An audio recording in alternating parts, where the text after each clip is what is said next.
Hello বন্ধুরা, আজকে আমি দেখো একটু রেডি হয়ে নিয়েছি। রেডি হয়ে নিয়ে যাব আমরা শীতলা মায়ের মন্দিরে পুজো দিতে।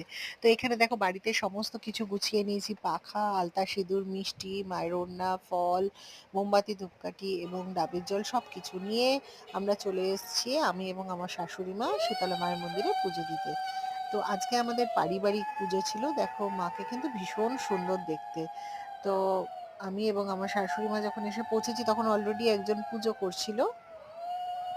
তো সেই জন্য আমরা একটু ওয়েট করলাম। ওয়েট করার পর আমিও মায়ের পুজো করি, শাশুড়ি মাও করেন।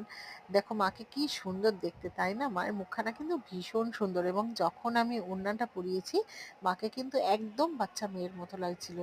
দারুণ লেগেছে। তো যাই হোক, ওনাদের পুজো হয়ে যাওয়ার পর আমরা পুজো দিলাম এবং পেছনে একটা গাছ আছে, যে গাছে আমরা ডাবের জলটা দিয়েছিলাম। আর এই যে বাড়িতে দেখো গ্যাসকে আমরা পুরো সেই দিন একটুও জ্বালাই না এবং অগ্নিদেবকে আমরা পুজো করি, অগ্নিকে শীতল রাখি এবং পান্তা ভাত এবং যা তরকারি হয় ঘি দিয়ে এবং সৈন্দব লবণ দিয়ে আগের দিন রান্না করা।